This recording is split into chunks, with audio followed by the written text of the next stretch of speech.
yoğunluk içerisinde fırsat buldukça seçim bölgelerine uğramaya çalışıyoruz. Kardeşlerle bir araya gelmeye gayreti sarf ediyoruz.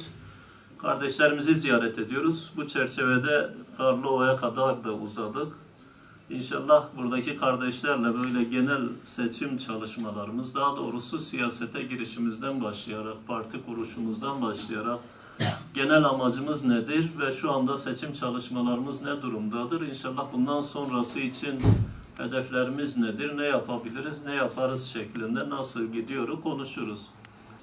İnsan olarak gönderildiğimiz bu dünyada doğum ile birlikte ölümü yaşayıp işte bu fani imtihan dünyasından ahirete, ebedi aleme geçeceğimiz bir imtihanı yaşıyoruz.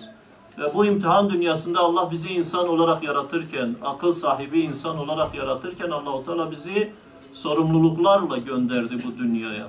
Bu sorumluluklarımız çerçevesinde her şeyden önce Allah bizden kendisine kul olmamızı istiyor.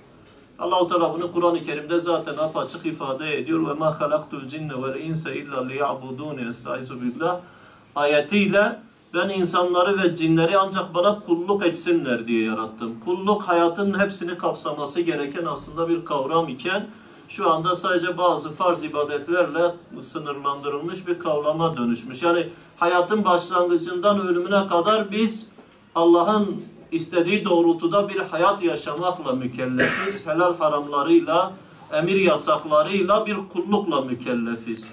Alakalıdır sorumluluklarımız. Üçüncü bir daire sorumluluğumuz daha var. O nedir?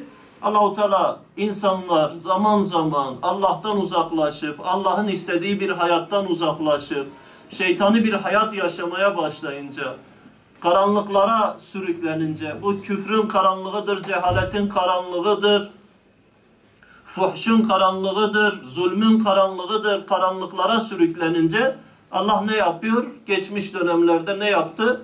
Peygamberler gönderdi, bu insanları uyardı, bu insanlara tebliğ etti, davet etti, peygamberler üzerinden bu insanları ıslah etti.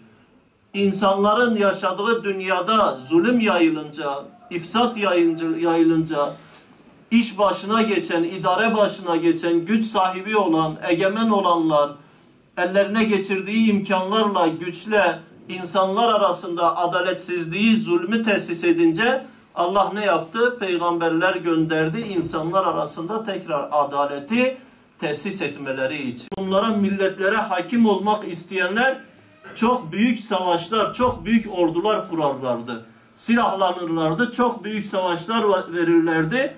Kim yenerse ancak o hakim olurdu. Fakat diyor şimdi artık buna çok da gerek kalmamış. Şu anda medyası güçlü olan diyor, güçlü medyaya sahip olan toplumları yönlendiriyor, toplumlara hakim oluyor. Medya demirden daha önemli bir güç unsuru olmuş. Medyan var ise toplumlara hakim oluyorsun, toplumları yönlendiriyorsun, idareyi belirliyorsun, idare üzerinde etkili oluyorsun. Yani bunu çok da böyle hani ispatlamaya gerek yok. Yahudiler bunun apaçık örneğidir.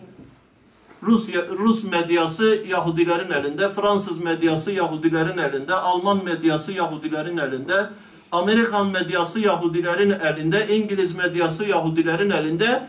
Bırakın onları, Müslüman ülkelerin medyası Yahudilerin elinde olduğu için yıllarca 6 milyon Yahudi nüfus 6 milyar dünya nüfusuna hükmediyor. Amerika başkanları Yahudiler belirliyorlar. Ne üzerinden oluşturuyorlar bu gücü?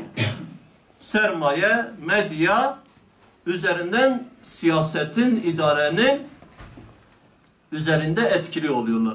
Değerli kardeşler, medya Müslümanların kullanılması gereken büyük bir güç aracıdır. Sadece bu mudur? Siyaset de Müslümanların kullanması gereken büyük bir güç aracıdır. Ve zaten siyaset üzerinden ancak idareye talip olunuyor, idareye gelinebiliyor, idare üzerinde söz sahibi olunabiliyor. Bu açıdan bizim parti kurmamızın temel amaçlarından bir tanesi partiyi araç olarak görüyoruz. İkincisi olarak kimi sayıyor? Vel ulemâ. İkincisi de alimler.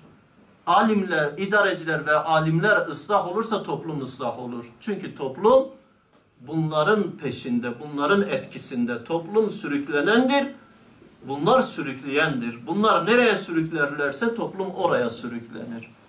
Onun için değerli kardeşler, Allah Resulü idarecileri alimlerden daha önce zikrediyor. İdareciler alimlerden daha önemlidir, daha da etkilidir. Alimlerin konumunu düşürmek amacıyla söylemiyorum, toplumu etkilemek noktasında söylüyorum. Ve yaşadığımız Cumhuriyet tarihi de bunun apaçık örneğidir. Başımıza geçen Türkiye Cumhuriyeti'nin kuruluşuyla birlikte başımıza geçen dinsiz, imansız, zalim, müfsit, ahlaksız idareciler ne yaptılar? Dindar bir toplumu kısa bir sürede dinsizleştirdiler. Nasıl yaptılar? Alimini astılar, Şeyh Said'i astılar. Alimi zindana doldurdular, sürgüne gönderdiler. Binlerce alimi, Zilan alimlerini yaktılar.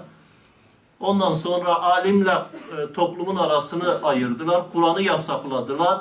Kur'an'la toplumun arasını ayırdılar. Camileri ahırlara çevirdiler. Camilerle toplumun arasını ayırdılar. Kısacası dini kaynaklarla toplumun arasını ayırdılar.